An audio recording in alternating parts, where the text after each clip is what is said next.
Welcome to Season 3 of Soccer Over Gotham, an NWSL podcast covering New Jersey, New York, Gotham FC. Hosted by Ruby Pinto and Gary Gibson. All right, fans, welcome to episode 75 of Soccer Over Gotham. We have a great show for you. Gary, what do we have in this episode? 75 episodes down. This one, we got a hot one. Gotham gets a point in a highly contested game down in the Houston Heat. Lynn Williams is now 4 goals from tying the all-time NWSL goal leader, #OnceGotham, Sam Kerr. We will preview Gotham's next opponent, Racing Louisville, away. Segment 2 is the mid-season awards show. I know it's so much fun. We got a power panel of you, Ruby, me, and Jenna. Can't wait. But let's just get started. Ruby, how are you? I'm doing good. And let me tell you, this weekend, I didn't do anything. I didn't really do anything. I try to relax and organize my house a little because next weekend we have the family staying with us. They're coming over from Bolivia. So I'm going to be so busy being the great host that I am. They were here actually 2 years ago, and I took them to one of the Gotham games. But that game, we had a rain delay, and we couldn't stay any longer because I think that game started like at midnight. We couldn't stay and watch the game. Hopefully, yeah, it was that time. So hopefully this time the weather is perfect and cooperates with us. So must have been the Pride Night game, right? Yes, it was such a. We took pictures of like in the stadium, like we grabbed food. I think we got empanadas and everything, but I think it was already like 11 o'clock and we had to leave. We had other things to do. We couldn't stay. Bummer. Speaking of the rain, I'm excited for this rain. I got all my plants in. My raised garden looks amazing. And I put some daisies in this year, some new plants I'm excited about. My butterfly bush is blooming. It's just all kinds of stuff. So it's just beautiful. They needed this rain. Yeah. Talking about plants, I know I told you like a few months ago that I got a palm tree. I'm happy to report that my palm tree is still alive. All right. So let's get on to this game since we're here. At the time, depending on Portland's finish, if Gotham could beat Houston by 4, first place was on the line. Houston is coming into the game after back-to-back wins. Amoros is returning to Houston, where he was interim coach last season. Injury report, Amani is still out. Sabrina Flores picked up a foot injury. Taylor Smith is actually listed on the injury report now as a thigh injury. Taryn is still out for the knee injury for the season, and Midge was upgraded to questionable. Onto the formation, we have a 4-3-3. We have Sheehan, Williams, and Ryan across the top.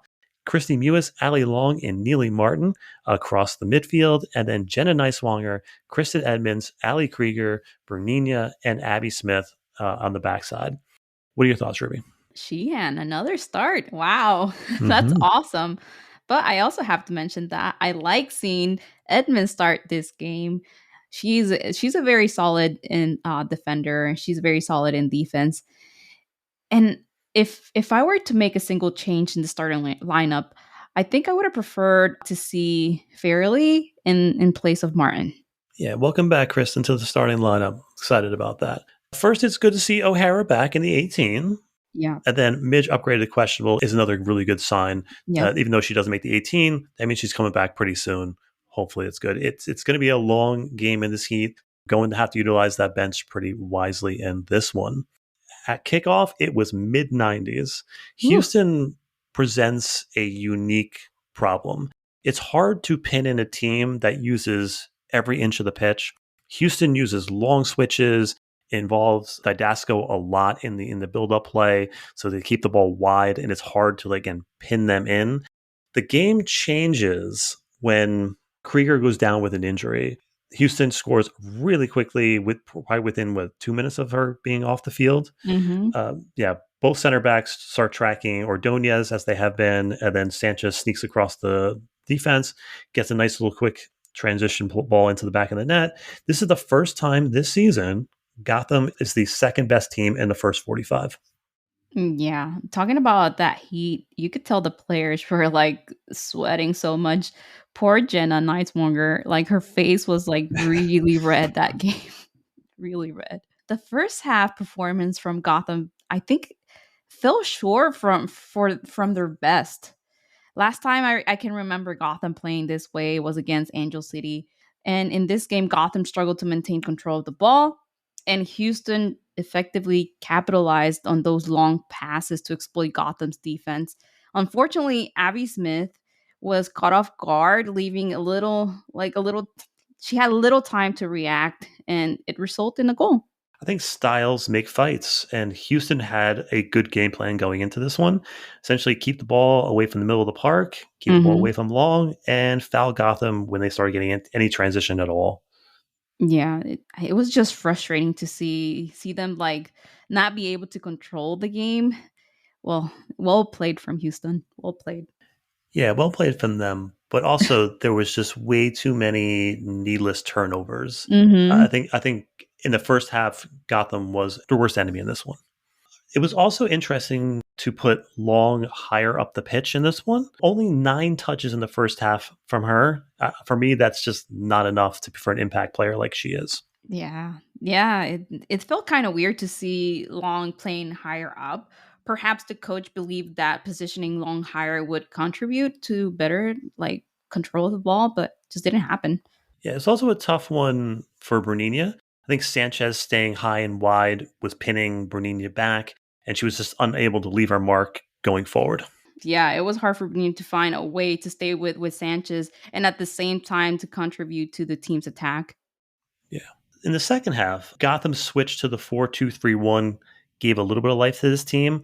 Long was back in the six with Martin, Williams up top. The first couple minutes of the second half are more the same. Gotham needs a momentum shift desperately, and they get one, kinda.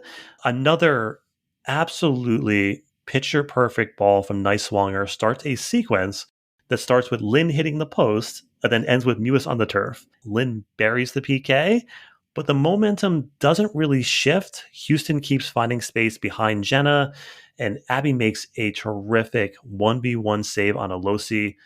Honestly, this is a knockdown, drag out fight to the end. Both teams are lucky to end up with 11 players on the field.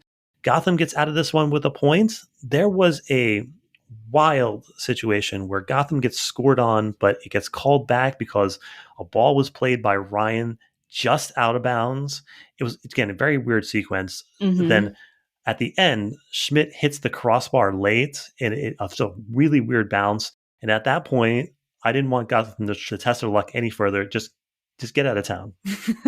Right, just get out of Houston, do Yeah. something. But yeah, when that ball from Ryan came out of bounds, everyone stopped playing in on Gotham's side. Like everyone started playing, and yeah, in this second half, I don't know. I feel like Gotham showed a glimpse of promise as they kept like they attempted to gain control, but unfortunately, it was just a continuation of the struggle seen in the first half. Ball control remained lacking. They had difficulty to establish connections and struggled to convert chances in the final third. If it wasn't for the bar, I think this game would have ended differently, totally differently. And then they added these extra 12 minutes in the second half. It felt like forever, especially considering the players' fatigue in the heat. Yeah. It felt forever. This is one of the toughest environments to play in. Houston midseason, and it sets up to be a challenge to any high pressing team, especially if Houston gets you chasing side to side. But Gotham does well given the circumstances. Definitely had chances to get 3 points here.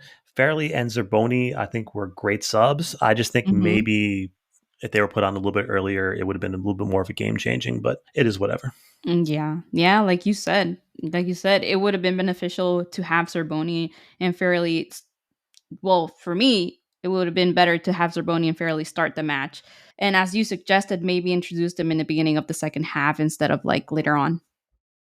Yeah, I agree. This game, like the game against the Wave, it felt like a playoff game. It was super Yeah. physical. The stakes felt really high, and it is really high at this point because the table is just so tight. When it comes to like the players, it's not a good sign to have your two center backs come out of the game. Losing Krieger, who had been playing really well, is definitely going to hurt. Hopefully, it's just precautionary. Ali needs to keep herself healthy. Yeah. Same with Edmonds. Yeah, yeah, we need them. We definitely need them, and it's important to prioritize their health. And I know that Gotham has great staff, so I'm pretty sure they'll provide the necessary support to help them stay in top condition. Let's get to our takeaways. I just think good teams draw on the road. I'll take it. Yeah, it was not the prettiest game, but yeah, a draw on the road. I'll take it too. I do have to admit, though, it was good to see Didasco and Tucker. Man, Didasco, when she left, that one hurt. But Mhm. yeah, Didasco had a great game. She's just so talented, and Tucker as well.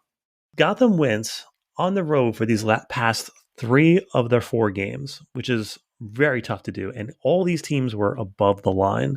Houston was above the line when we played them. The Hmm. result was 1-2-1. It's funny that well, not really funny, but the only game we lost was at home. If you told me that that would be the result after that gauntlet of teams, I'd be pretty happy. I know context is everything. Again, I'll take it. Yeah, it's not fun to lose at home. It really sucks that Gotham lost at home.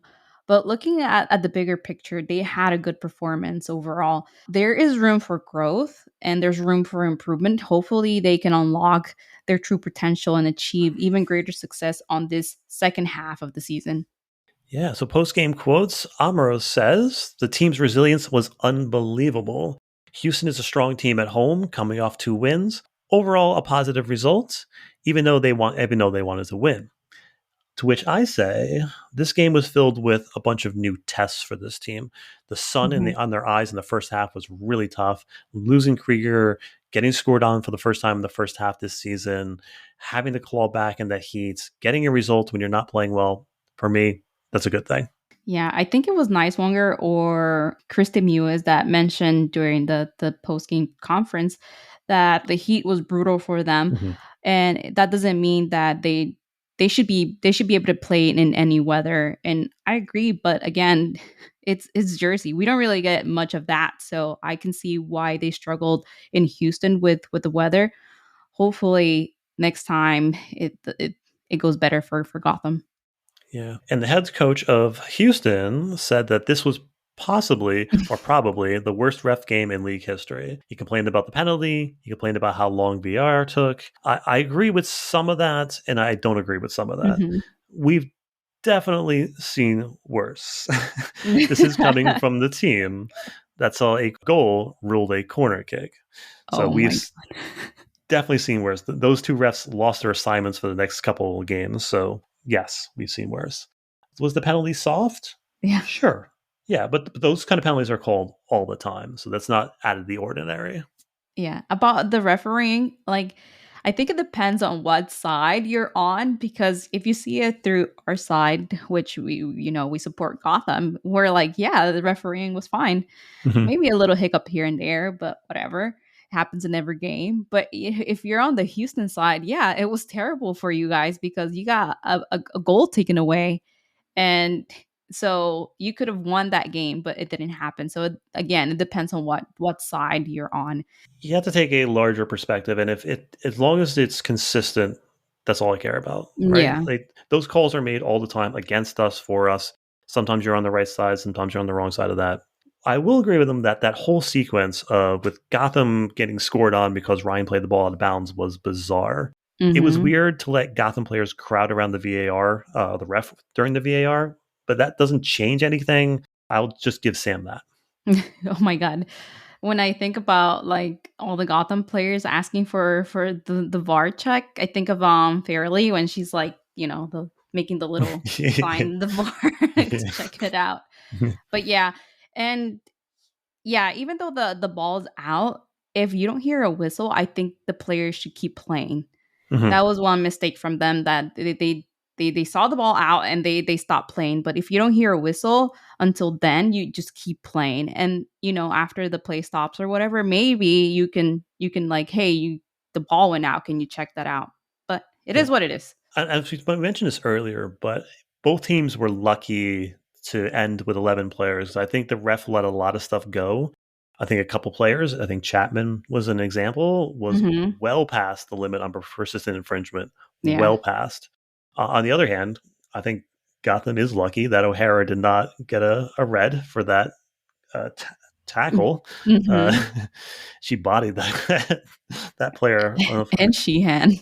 Yeah. Both teams got away with a lot in this game. It was super, super physical. Yeah, like you mentioned earlier, it felt like a final game or like something like that because yeah, it was very physical. Yeah, there were a lot of errors out there. Like you said, Nohera didn't get a red card. Sheehan didn't get a yellow card for that boot on the face. I wonder how she's doing. Hopefully she's well. They took her out just a prevention, concussion prevention. Ah, but yeah, it is what it is again. Yeah. All right. Any stats of the game, Ruby? The stat of the week is that Gotham only had 76 passes on their half. That pretty much means that Houston was doing a good job at keeping Gotham on their half, which is not ideal when you want to start making goals. What about yours, Gary? Yeah, you're right. 76 passes in the opposition's half is not normal for Gotham. Again, we've had 120, 140 the past two games. So yeah, they were bypassing our press and it was very hard to press them in their own end. So the field tilt was a little bit different in this game. But my stats is there were 7 shots in total from Gotham, 6 from Williams. The only other shot taker was Niswanger. We just got to get more players involved in the attack, especially with Williams all but gone for the World Cup. Mm-hmm. Yeah, considering the Gotham schedule and the participation of certain Gotham players in the World Cup, their last game before the World Cup might be July 9th against Portland Thorns.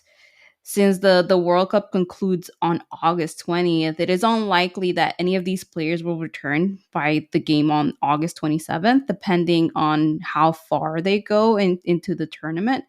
It's probable that I'll be back for the game either on September 2nd or September 16th. So that is a total of like 5 to 6 games that the players will miss, again, depending on how far they go into the tournament in the World Cup. Yeah. Let's get to our player of the week. Fans chose Williams. It was a close one, slightly over Smith. Do you agree, Ruby? Choppy game, and it was hard for me to pick one to like stand out because Abby just had amazing saves and Williams calmly took that PK shot and made it in. So for me, it's just both of them, Williams and Abby. I think it's definitely both. I'm with the fans here. I do think it's close. I think the 1v1 save with Alosi was game changing, but so was the penalty. Let's just go with the tie. Let's get down to the standings. What do you think, Ruby? So we have Gotham now in 5th place. And I was getting used to seeing Gotham on the top of the table. We had Gotham there for 2 weeks, so I was getting used to that. Now, this table is really tight because a win or a loss can make the team go up 3 spots or go down 3 spots. So let's just win. Yeah, it's so crazy that Gotham right now is 2 points from first place and 2 points from 7th place. That's how crazy how tight this is, and it's going to be a fun ride the rest of the way out. Buckle up, fans. Buckle up. We're only halfway through their journey, so I'm just ready to see where this team is heading. You ready for some math, Ruby? Oh, let's go. I got my pen. All right. I correctly calculated last season that it would take 33 points to make the playoffs.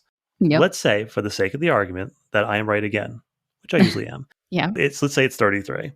For Gotham to make the playoffs, that means Gotham needs 15 points from their last 11 games, which is 1.36 points per game. If Gotham mirrors their first half, because now we have 18 points. So if we have the same first half as we do the second half, we're easily in. But just to make the playoffs, they just need to keep up their form. They need 5 wins in their last 11 games. So they can go 5-0-6. They can burn 6 games, but win 5 and make it. Or they can win 4 games, get 3 draws. So 4-3-4. That's pretty reasonable, right? Or they can win 3 games, have 6 draws, or 2 wins and 9 draws. You get the point. Yeah, I get the point, but I prefer the first option. Imagine Gotham drawing 9 games for the rest of the season. No. I'll be looking at like somewhere in the back. Where's Freya? Anyway, so like you said, 11 games left, only 15 points needed. So as long as they win half of those games, we're good. We're good. I feel positive. Like you said, they just have to mirror what they've been doing. And if they can surpass what they've been doing even better, I'm already like counting on Gotham in the playoffs. Yeah. There is definitely concern, though, for teams at the bottom of the table. And I think it, just based on my calculations, I think it may be too late for certain teams to claw back up. Yeah. So, for example, Lesser Gotham, Angel City, NKC, 9 points for both of them at the moment. So they would need 24 points in 11 games to reach the playoffs in that scenario. It'd be 2.18 points per game. So that is essentially 8 wins, and they can only have 3 losses in 11 games, or 7 wins and 3 draws. They can only lose 1 game if they draw a game. Anything is possible, of course. And I'm just putting this out there. I'm not sure Freya makes it through the rest of the season if they don't start winning, and winning fast.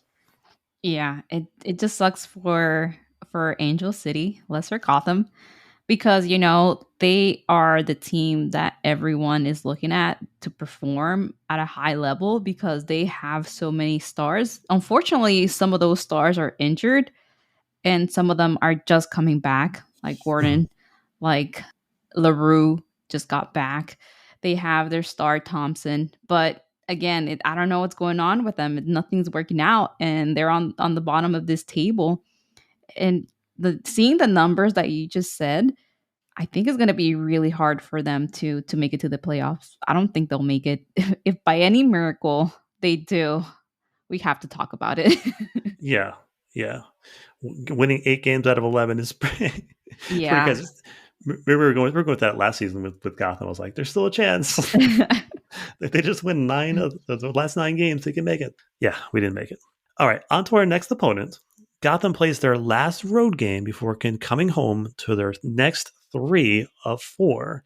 And after that gauntlet of top teams, we play 4 teams below the line for the moment. First up is Racing Louisville and hashtag once Gotham Paige Monahan. And historically, for whatever reason, this has been a really tough matchup to win for either side.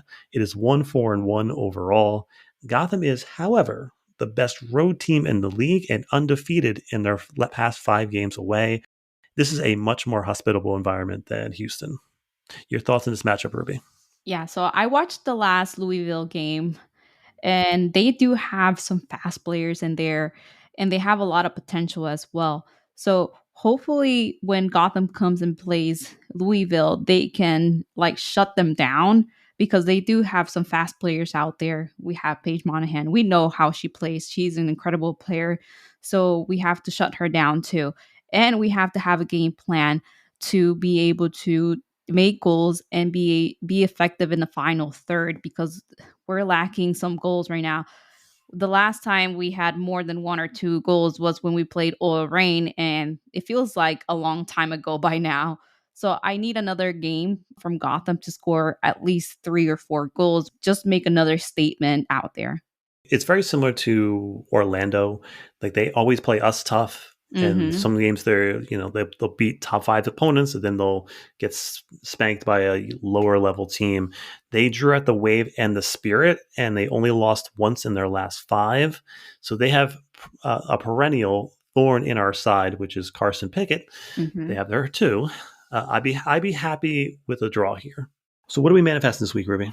So, like I just mentioned, I'm going to manifest a 3-goal game. Of course, Gotham making 3 goals. And hopefully, someone else other than Lynn Williams steps up. What about you? I am manifesting from here on out until it happens, Mewis on the final World Cup roster. Yes, I agree. I really want to see her play in the World Cup. Yeah. Any random thoughts, Ruby? I do not have any random thoughts. What about you? Now, let's just get to our award show, shall we? Let's do it. Let's go.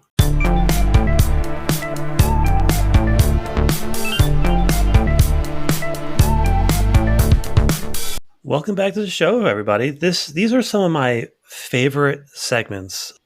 The mid-season, season 3 awards, and this is voted on by you, the fans. So I'm so excited about this. If you haven't done so yet, go to Over Gotham Pod on Twitter, That's where all the polls are. That's where the fan voices are. We love that. Thank you for everyone who's voted. So there's so much to talk about. I have assembled for this podcast I guess we can call this the Soccer Over Gotham Power Panel. I guess we can call that. We got Ruby with us, and we got best friend of the show, Jenna Tonelli of the Equalizer, Local W, et cetera, et cetera, et cetera, on the show. So welcome back, Jenna. Yes, thank you so much for having me back. Really happy to be back, especially with Ruby. I feel like our paths have not crossed on the podcast, although they have crossed in real life at the games. So I'm glad to be on with you. Not that I don't love being on with Gary, but I love my girl Ruby. So yeah, with that out of the way, just want to say, wow, what a season so far for Gotham. 5th place, halfway through the season. They had 2 weeks top of the table. They're real formidable this year, and it's been really fun to cover. Yeah, it's been really fun. And I want to say we are happy to have you back on. Wait. Let me say that again. I am very happy to have you back on the show. And thanks for coming back. And I have to say, I'm blaming Gary for not being together on the pod more often. I think we recorded once before. I don't know. I don't remember. Anyway, but at least I get to see you on game days. Okay. So that's good. I don't think you get to see Gary much. So no, I don't see Gary much on the game days, but I have been enjoying seeing you and the incredible content that you are putting out from those games. So I love that. Thanks. Anyway, it's been a really exciting season so far. And coming from a season like last year, I didn't know what to expect this season. So it's a pleasant surprise for sure. Yeah, I mean, let's quickly talk about that. It's been a ride covering this team. It's been, again, a pretty positive season. I'm excited to have this contrast that we've had. And I'm glad I always get to cover it with you two doing this. But let's get to why we're here, which is the awards show. So these polls are the voice of the fans, and we love to amplify the fans' voices. Always, we start with a poll that I do not make, because why would I? It's just your thoughts on goalkeeping and how good Abby Smith has been. Yeah, I mean, it's interesting. Obviously, Abby has been the number one, goalkeeper, in that number one spot. But Mandy Haw and Michelle Betos have both also gotten minutes. They've been fabulous. Everyone has played really well. I think it's really interesting that head coach Juan Carlos Amoros seems to take into account goalkeeper performance during training and what he describes as a competitive environment into his decisions for game day. So a very interesting spot for Gotham to be in with 3 very talented keepers. But before this weekend, Abby Smith led the league in saves, but she has been surpassed, I think, by Lund, but she's still up there, leading the league in saves, just in 2nd place now. She's adapted really well to Amoros's system, where he clearly has the keeper very involved, coming well off their line, which has led to a couple of scary moments, a couple of conceded goals. But on the other side of that, it's also helped Gotham restart play quickly, keep that high press, and maintain their attacking threat. So I really enjoyed it, and I think Abby Smith has been incredible. Yeah, she's definitely been really involved. An exceptional performance from Abby Smith this season. I mean, her contributions have proven to be crucial for the success of the team so far. And I personally believe without Abby's performance, Gotham would be in a much different place right now. Yeah, I'd say it was one of the sneakiest, I guess, best pickups of the offseason. I think if we're voting today, I think she is the NWSL Keeper of the Year. I know Lund has been having a good season too, possibly Tolla's choice, but I think Abby's head of the pack right now.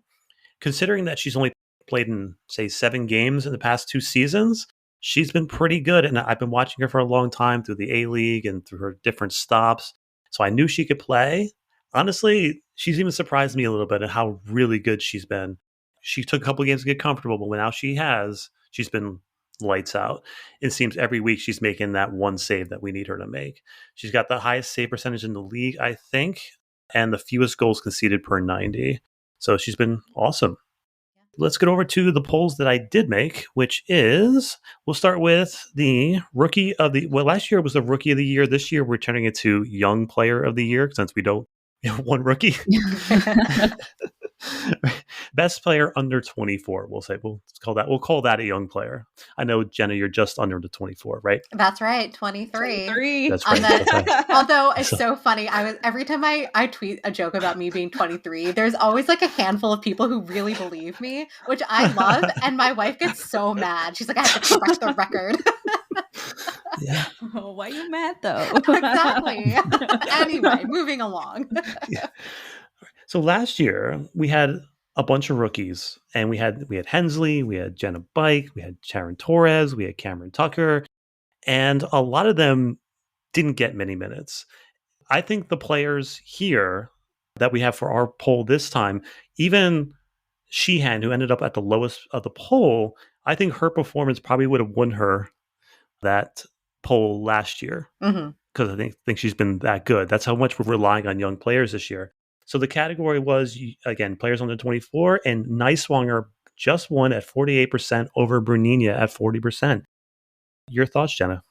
I mean, obviously, looking at last year's poll, I know Taryn Torres kind of ran away with that. And I'm so sad that we do not get to see her this year. She was such a promise last year. Her injury has been brutal. I was really hoping to see her shine, especially during the World Cup days. But yeah, I agree with this year's poll. Jenna Neiswanger, I mean, wow. I mean, her crosses into the box, her runs up and down the flank, her shots, that left foot is absolutely on fire. Of course, we've seen her play out of position a bit. And I think that kind of, lends to this because she's taken to it pretty well. And I really think she could really be Rookie of the Year if she continues this path. Yeah. Yes to everything Jenna said. But, I believe in the absence of Ali Long last year, Taryn Torres emerged as a standout player last season. And as a result, many people were anticipating watching Torres play this current season. Sucks it didn't happen, and it sucks that she suffered an injury during preseason. It is also worth noting that the young players on the team have each demonstrated their abilities and shining on their own way, on the field. They add an exciting dynamic to the team, even in the face of some setbacks. Yeah, and just to touch briefly on Bruninia, who came very close behind Neiswanger. I mean, that's a hard poll. She's been a phenomenal. I mean, I think maybe we'll talk about her a little bit later, but just what a revelation Bruninia has been for this team. Yeah, because again, last season we've been very poor as a team playing young players. If we talk back to our rookies in 2020, Viennes is somewhere else and she's not coming back. Real is in San Diego. McGlynn left. Now she's back. Now she's getting some minutes. In 2021, we had Pinto left. Sheehan went on loan, came back. Now she's getting minutes. Torres was getting minutes, but then got hurt. Bodie is now in North Carolina getting minutes. Hensley away from the team. Livingstone away from the team. And Loftman is wherever Loftman is. But yeah, we've been really poor about playing young players. So that's why this poll was very exciting to me, seeing so many young players getting minutes, making contributions, and growing. And we just talked about Bernina. How much has she grown in this season? She's becoming a two-way player, and sky's the limit for her as well. And it's interesting. I mean, Yasmin Ryan didn't get a ton of the vote, but you know what's kind of interesting about Yasmin Ryan is the way she plays. You think she's a veteran. It's like something when I think of Yasmin Ryan, I don't think like standout young player. I just think like extremely accomplished, talented, dominant on the field, just incredible talent. So yeah, you're right. It's a good mix on Gotham this year. I think of youth, veteran, mid-career. Yeah, I agree. And Ryan, if she had one or two assists, she'd be probably a lot higher in that list. But she's been excellent. And when you had to check, I'm like, is she over 24? Because you're right. She's got an NWSL championship, and when we interviewed her, she has every accolade so far that you can possibly get. So yeah, she's a winner. Yeah. She just shows so much confidence on the field. That's why we think she has more experience than she does. And it's awesome to have her here. Totally. All right. Every one of these polls, I made a quick discussion question. Now that we've seen some early results, has Gotham won the offseason over KC?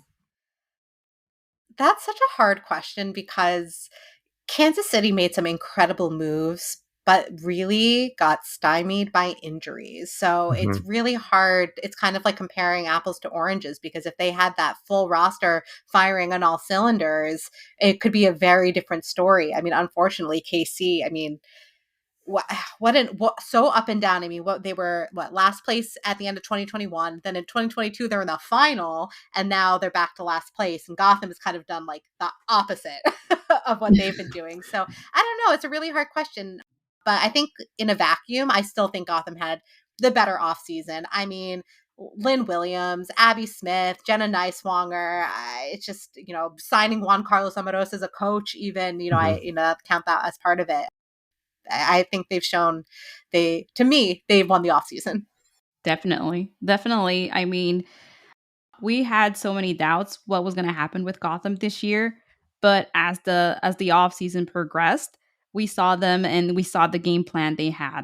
I mean, we got incredible players like Jenna mentioned. We got Abby, we have Lynn, we have a new coach. And Ambrose was only on the NWSL for maybe a few months with Houston, but he showed that incredible talent, and then we took advantage and we brought him to Gotham. So that was a great move from Gotham. I would say, yeah, we're winning. Yeah, I would say yes. I think the main difference is, as you can see, when Casey's coach left, it felt like Gotham had more of a plan than Casey. Casey signed a lot of players, and from the outside, I'm like, I'm not sure how all these pieces fit into the system that they're running. But when you look at Lynn Williams, you go, okay, I know exactly what she's going to do in this offense, right? Like we're like Dabinia, who knows if she could fit into whether the first system they were running there. I wasn't sure how she was going to fit, but I think Gotham actually had a good plan. I think they executed well. And I do think at this point, you can say we won the offseason. And it's also to note that Gotham's offseason was different in that they've been kind of up and down with coaches coming, coaches going, general managers coming, general managers going. But this year they had Yael in place. She had experience with the team. They had Amaros there. He already had even just a couple of months experience as a head coach. And they could really, I think you saw, come up with that plan and get players on that fit that plan. So yeah, I think you really saw that shake out. Yeah, I think it does also start with Amaros. I think he was the best coach available, and I think they knocked it out of the park. Totally. Yeah, let's get on to best defender. Now, this is interesting because a lot of these polls just from last season are a completely different list of players, except for Krieger. This list is completely different. We had Dorsey, Johnson, and Freeman at the end of last season on this list. This year, we have, it is still weird seeing Neiswanger as a defender on this list, but Neiswanger, Edmonds, Krieger, and Bernina. Krieger runs away with it. Your thoughts on this, Jenna? Yeah, I mean, I know I was looking at that too, how it's so different, but Krieger continues to be a leader on this team and on this back line. And you really saw how important she is to that back line in that most recent game where she came out with an injury and Gotham got scored on within minutes, not even seconds, basically, of her leaving as they adjusted to Ellie Jean coming on and Krieger going off. Because, I mean, Ellie Jean is also fantastic, but a very different player from Krieger. So, it was interesting in that game too. I had kind of an inkling that something wasn't right. She wasn't really playing like her usual self. She had some very uncharacteristic giveaways when usually her passing is so clinical. And so when she went out with the injury, I was like, I had a feeling maybe something was up there, which sucks. But a few people have asked me for updates on the injury. I don't have one. I really hope it's nothing serious. But I completely agree from a defensive standpoint. She's still the standout on this team. I know Bruninia came in second, has been extremely effective on both sides of the ball, shining a little bit more in the attack, I would say. But from a purely defensive look, it's Krieger all the way. Yeah. And I just hope that Krieger is back next game. Hopefully it's nothing serious, nothing major, because we really need her. Yes. It is undeniable that Krieger's experience shines through in every match. And it greatly benefits the team to have such talented and seasoned player in the back line as Krieger. Her dominance last season and her continued impact in the current season have been remarkable. However, it is sad that this is her last year with Gotham, playing for Gotham. And I think finding a player who possesses a similar combination of skills and experience is going to be challenging for Gotham next year. Yeah, I think it's pretty obviously Krieger. It is. I do like bringing in a lot, and she's learning the defensive side of the game. But yeah, Hmm. obviously it's Krieger right now. But it's such a turnaround from last season.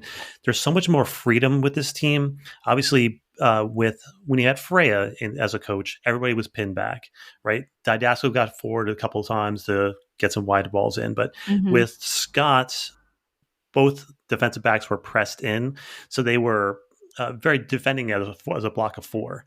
This season, there's so much freedom for Neiswanger to go forward, Bernini to come forward, and as a high pressing team, that puts these center backs on an island a lot.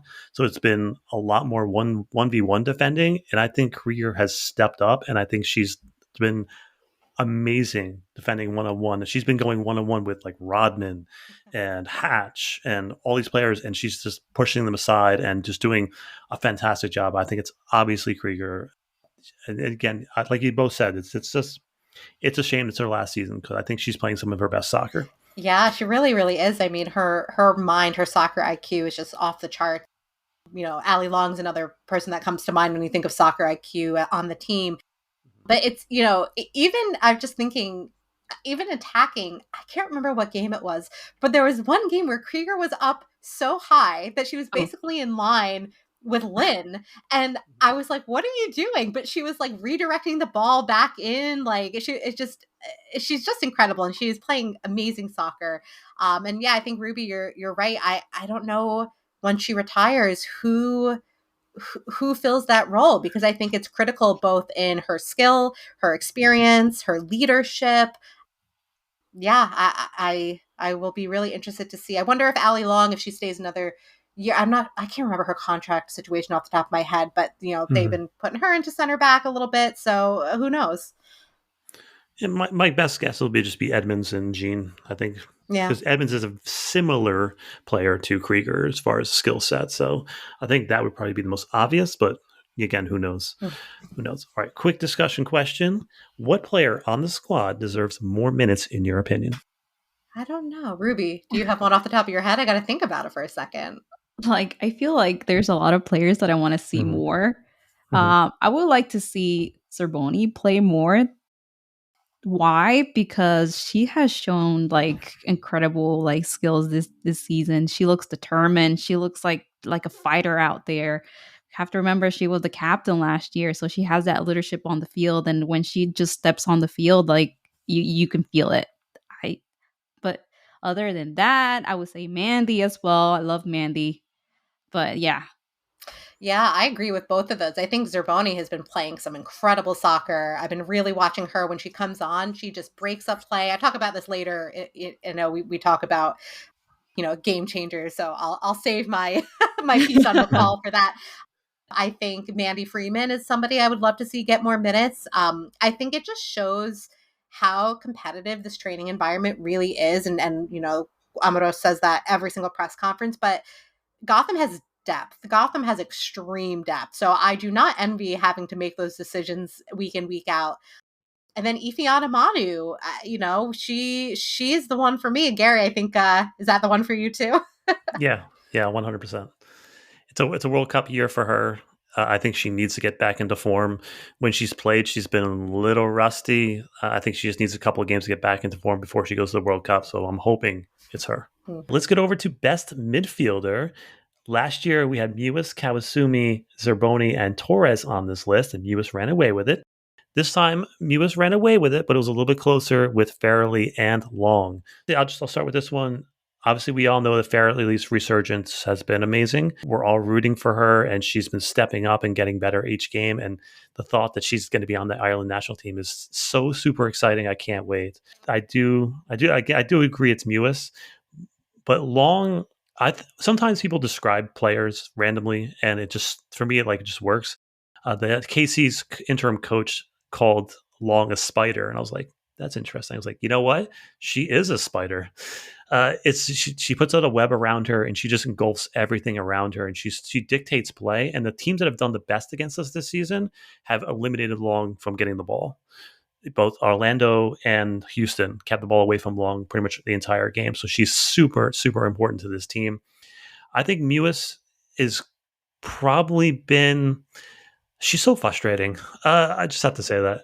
I think the world of her, and I think that her final product is missing.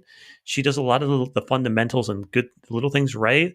I do agree it's Mewis, but I still want her final product to be a little bit better. Yeah, that's interesting. I mean, I think so. Just kind of pedaling it all the way back. I'm not surprised to see the voting be a little bit closer this season between Long, Farley, and Mewis. But yeah, I mean, I think Mewis has been clutch. And I think it's kind of what you said. It's the fundamentals. It's the way that she shut Marta down, during the Orlando game. She really made sure that Marta didn't, get out of control with the incredible things that Marta can do. She picks up balls, recovers balls. She sends amazing, accurate long balls, over the top. She covers a ton of ground. And I think in terms of what her assignment and her role seems to be on the team, I think it's been consistent, and I think she's doing what is asked of her. She'll be the first one, and she said it during press conferences. Does she want to notch assists? Does she want to get on the board? Of course, she's a competitor. So, but I've been really, really happy with her. Obviously, Sinead has had an incredible season, an amazing addition. Such a pleasure to watch her play for all of the reasons.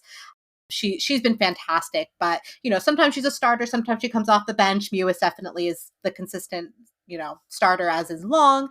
And the return of Allie has been so needed. It's like you said, when she's shut down, the engine of the team kind of stalls. She's that engine. So but she's been slotting back into center back, showing her versatility. There was this one moment in, I think it was the most recent game, where she two defenders or two midfielders, I can't remember, came up on her, and she was just like right in the middle, and she does that like little like futsal trick where she just like gets the ball out from under them, turns around, and just like gets away from two players. It was just like, she's incredible.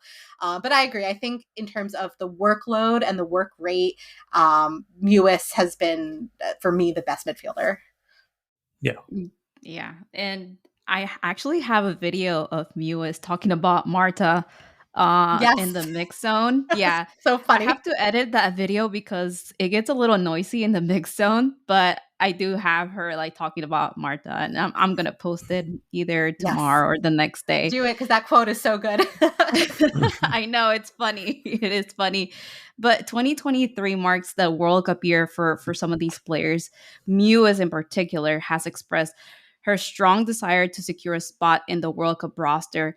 I mean, her performances at Gotham this season have shown her drive and determination to excel in the world stage, while also making significant contributions to her club team. And honestly, I really hope she gets to go. Me too. Yeah. I'm not putting her down. I just think so highly of her that when I think her final product, if it's just a little bit better, I think she could be. Exactly, because we know she can do better. Totally. We know. I mean, yeah, that's the vibe. Like when you were saying all that, it's so true. It's because the caliber of player that Christy is. Exactly. She's absolutely incredible and so talented. And yeah, I mean, I want to see some Christy Mewis goals. Like, let's go. Yeah, and I want her to make this World Cup roster so much so for her. So those little things.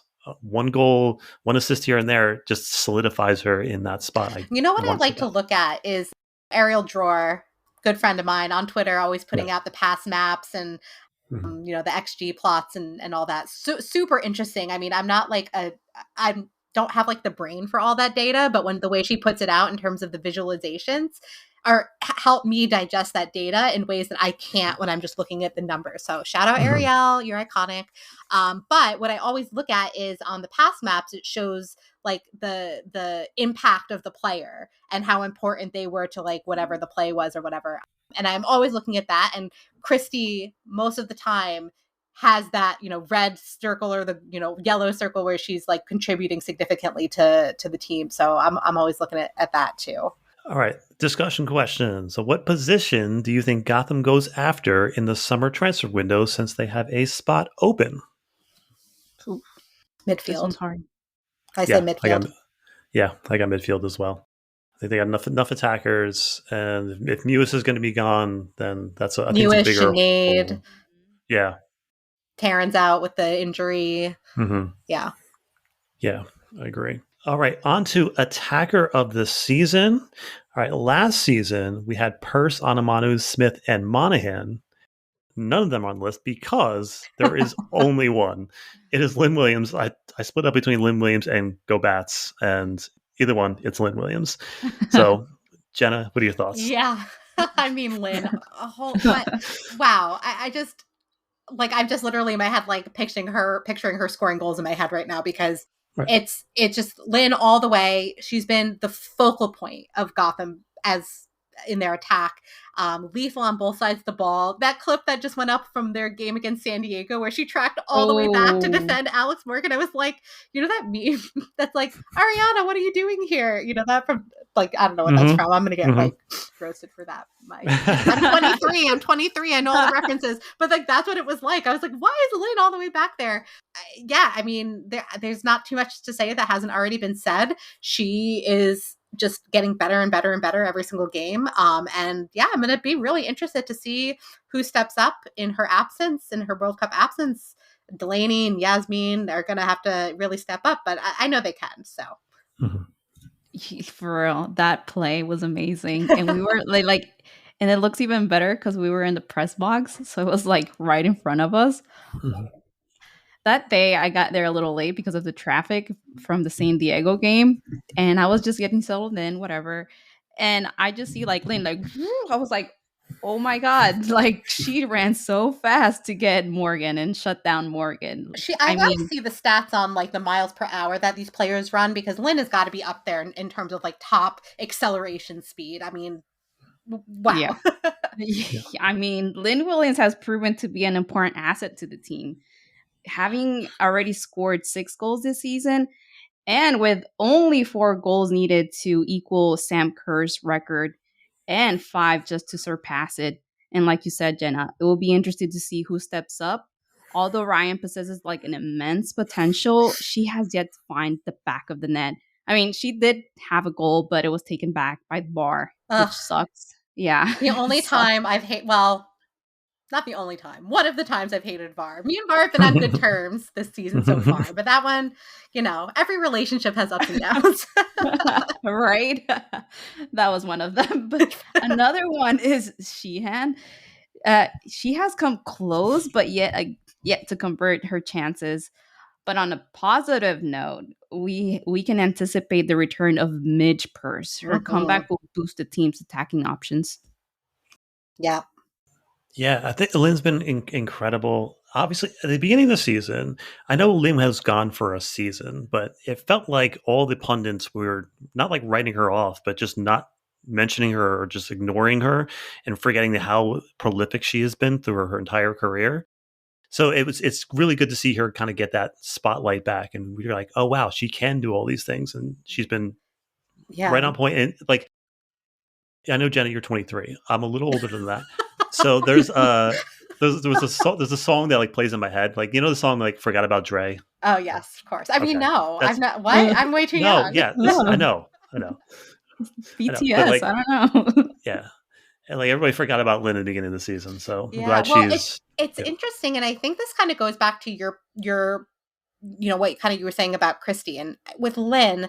She has always been incredible. She has always been scoring goals, notching assists. Like, this has been her.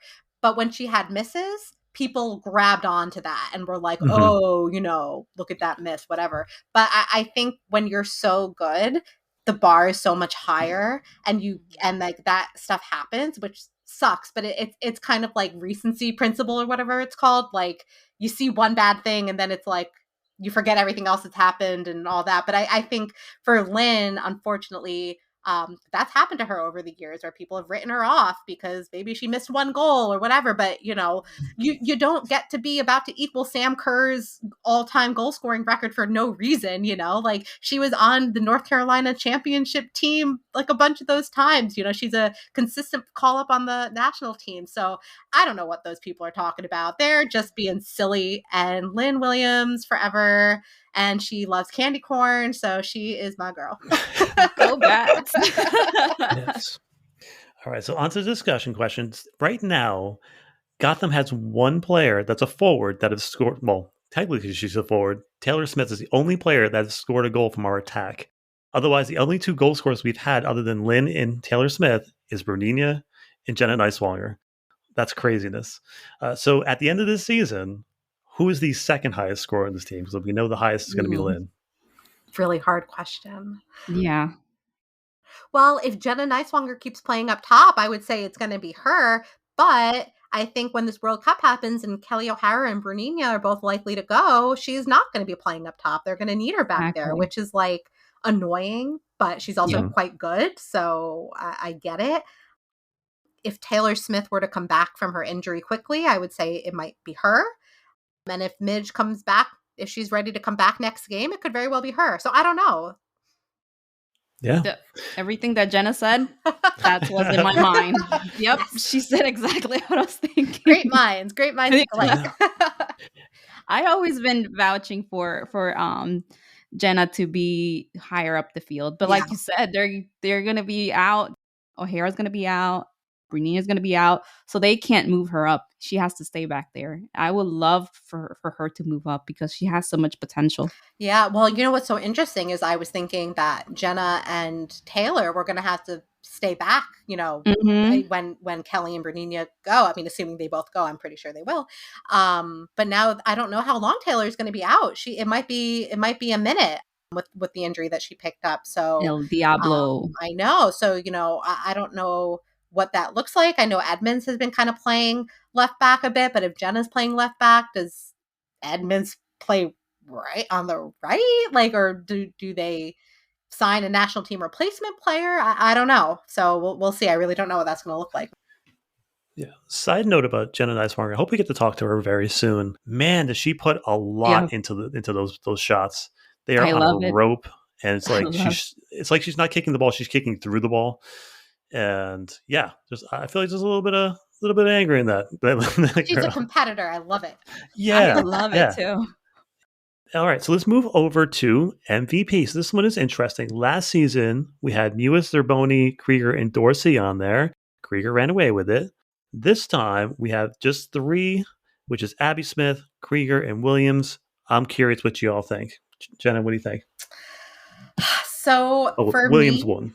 Yeah, Williams won. And of course, undeniable, she's been incredible. And she's been scoring all the goals.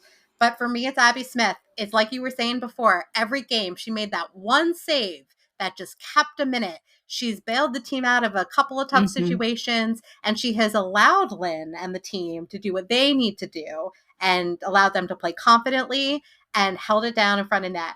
So Abby Smith is my MVP so far. Yeah. But just choosing one player would be so difficult for me. It's true. But as both Abby and Lynn have played integral roles in the success of the team. I mean, without Abby, the team could have faced defeat in many games. And without Lynn, the scoring machine, the team would have not won many matches. In my opinion, both players deserve the recognition for MVP of this team. Yeah, we talked about the defense and how in the high press system it puts the center backs on an island a lot. It also puts the keeper in a lot of bad situations where they're defending breakaways one-on-one, just like we saw in the last game. Abby came up big on Alosi. So I think, as we said, Lynn is doing fantastic. She's scoring a goal every other game, and that's exactly what you want to do from a striker. That's the standard right there from a really good striker. And obviously Krieger has been the leader of this team. She's picked up not just her play, but her vocal leadership has been incredible too. So I can't discount that. But I think that Abby has made that one save every single game, and she's got 3 or 4 save of the weeks, right? And she almost won this week too. Oh yeah, that's right. I love those polls. Gotham is cleaning up on those. I love it. Yes. The Soccer Over Gotham Army is very. Yeah, we're getting them over the line. And then Abby won a Player of the Month too. I just think right now it's Abby. Yeah. Discussion question: if any, what trophy do you think is the realistic one for this club right now? All of them, honestly. I mean, they're all realistic. Will they get them all? Probably not. Maybe yes. I think Challenge Cup is well within their reach. I think they could make a great play for Challenge Cup. I'm pretty sure they're still leading the East. I think they could. That's a competition that they could do well in. They were top of the table for 2 weeks. They could win the Shield. And then once you're in the playoffs, if you're top 6, and I'm feeling very confident Gotham will be making the playoffs this year, then it's all bets are off. They could win the championship too. I mean, let's get it for Krieger. Let's get that championship for Krieger before she retires. But I think all of them are realistic. Yeah. The Gotham that we're seeing this year, exactly. It's possible and realistic for them to win it all. And like Jenna said, probably not, but they are going to win something this year. I feel it. I feel it in my bones. Yeah, we're recording on a Wednesday, and then tonight is the Challenge Cup game, North Carolina and Washington. I think if they draw, that puts Gotham in a very good position to take the group if they can just get past Orlando next. That puts them in a really good spot. Yes. I think the Challenge Cup is a very good possibility for this team because of how deep the roster is. Midweek games, when you have turnover and roster selection, I think this is a good spot to be in, especially with the roster that we have. The Shield would be interesting because right now the table is so close. We talked about it on the show, but Gotham is 2 points from first place and 2 points in seventh place. So there's so many teams that are just fighting for that top spots. It could go to anybody. I think the Shield would be the hardest to get because it's World Cup, long season. There's going to be some hiccups along the way. I'm okay with not winning the Shield. I just want to get into the playoffs and I want to win the Challenge Cup. So I think right now the Challenge Cup seems most realistic, but I want that cup. I want the NWSL Cup. I agree with all of that. All right. Last poll. It is the Game Changer Award. This is a player that comes into the game, maybe not an automatic starter. I know I probably could have put Taylor Smith into this poll because she hasn't been as consistent starter. But I think the players that we picked here, I think, are game changers to me. So we have Zerboni, Martin, Jean, and Sheehan. Sheehan, 51%. Zerboni, 31%. Kind of ran away with it. What are your thoughts, Jenna? Yeah, I mean, like I was saying before, I was foreshadowing. For me, it's McCall Zerboni. Obviously, last year she was captain and she was a starter every game. And this year, that's not her role. She is not the captain and she's not starting every game. But I think she's embraced this role as what I've been calling a super sub. She comes in off the bench. And whenever she comes in, she is doing what she does best, which is breaking up play, helping push up high, regaining the ball, making recoveries, doing some of her telltale tackles that you love to see. And she's playing some of the best soccer I've seen her play. She is also, we're recording Wednesday. When's this coming out? Thursday? Mm-hmm. So this weekend in Louisville, if she plays, which she probably will because she's been coming off the bench pretty frequently, she will become the second player to reach 200 NWSL all-time regular season appearances. So more than that if you count all the other stuff, Challenge Cups and Fall Series, all that. But you don't get there by nothing, I mean, she has longevity and she's still playing great. So yeah, for me, the game changer really has been McCall. Wow, that's so amazing. And like you said, like nobody gets to 200 games just because. You have to be an incredible player. You have to be consistent and you have to be performing at a high level to reach 200 games. Especially in this Gotham team right now, where like we've said so many times, this roster is so deep. So it's incredible. I can't wait to see her play that 200 game. Maybe she can even score. Who knows? Yeah. But well, she was tied top goal scorer last year, 3 goals. That's crazy. We don't need to talk about that though. But 3 goals. 3 goals. But that's amazing. But I agree with you, Jenna, regarding Zerboni's significant impact on Gotham. She brings a positive influence to the team. And like I said before, give her more minutes. Yeah, this is the one that was the hardest for me. I thought the midfielder between Mewis and Long was really close in my head.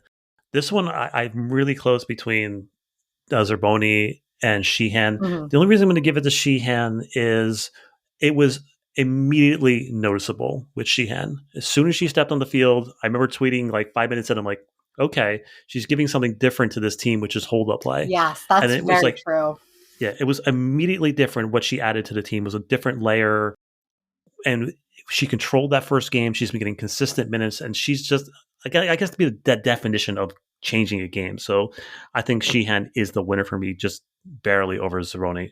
Yeah. You guys know I like Zeroni a lot. No, that's a great argument, and I think Yeah. it's incredible. I mean, Sheehan has been someone who's been kicking around the team for a while. She was on the reserves a couple years ago, and you never really knew what she had going because she wasn't getting a lot of looks.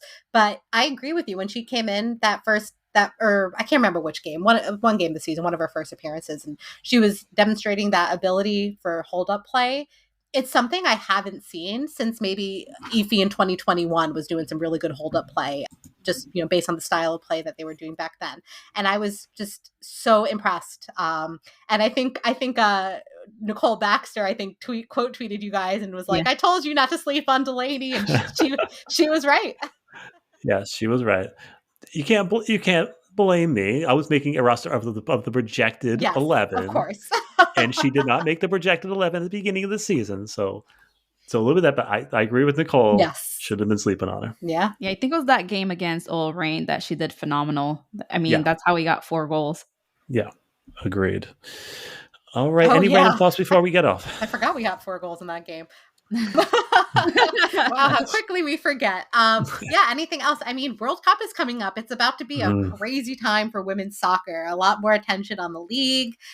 Looking forward to seeing increased attendance in games. We already saw it with Gotham's game against San Diego. And Ruby, I got there so early because I knew the traffic was going to be a nightmare from like all the national team games I've seen at Red Bull. But yeah, I hope the U.S. does well. It would be awesome to see them bring back another trophy. I think this is going to be a really, really hard World Cup for them. Some great teams.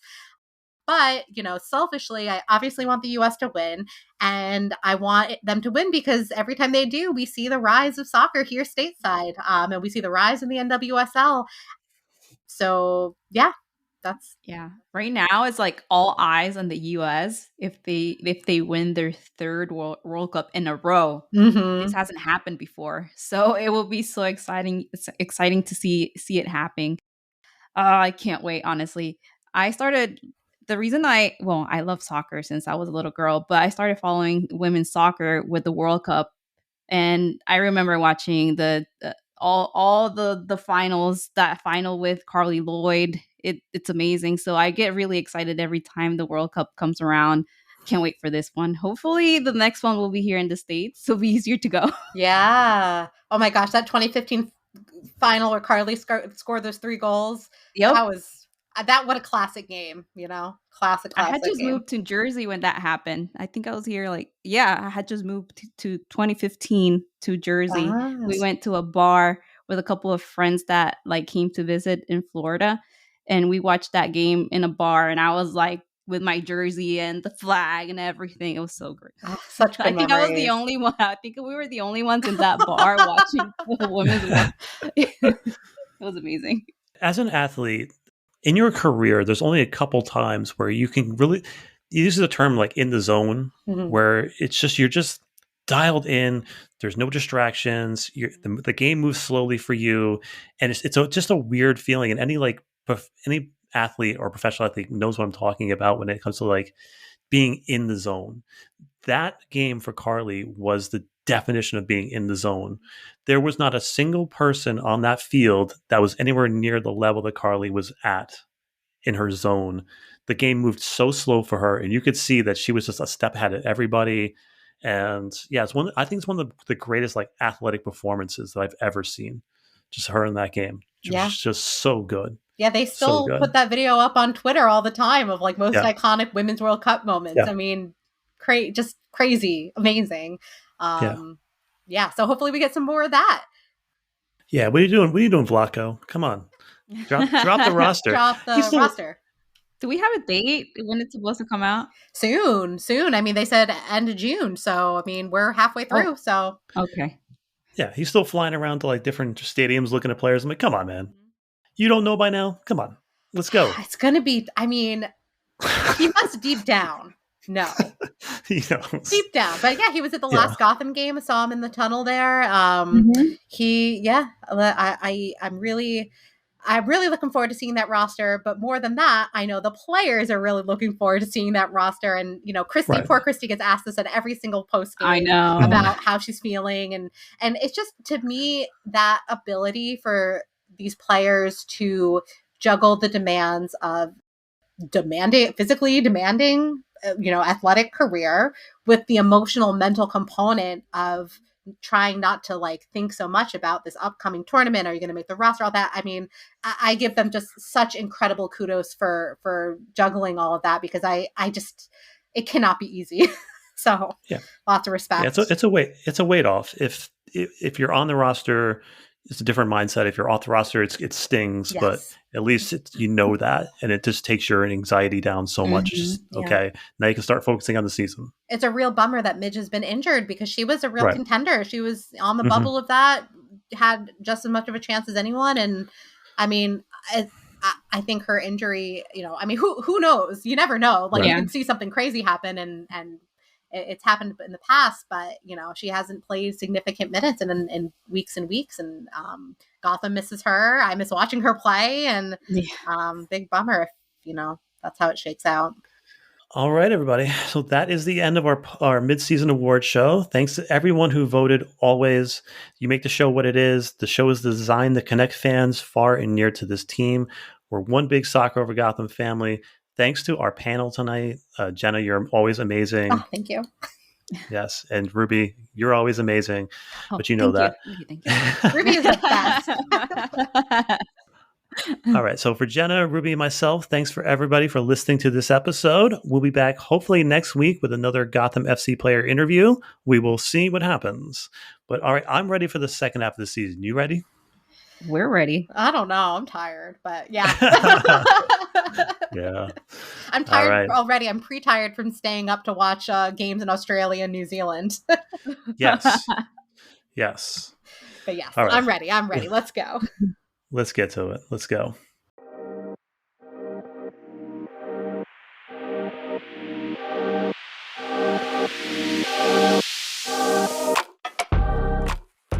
Hi, everyone. This is Gary. Thank you for listening and supporting our project. Here are other ways you can support the show and connect with us. First, word of mouth is everything. So please share our show with anyone who might listen. Also, please rate us 5 stars on Spotify and review us on iTunes. You can purchase our merchandise at the TeePublic store. Join in the conversation on Twitter at OverGothamPod and Instagram at SoccerOverGotham. Lastly, you can email your thoughts and questions at soccerovergotham@gmail.com. Once again, thank you.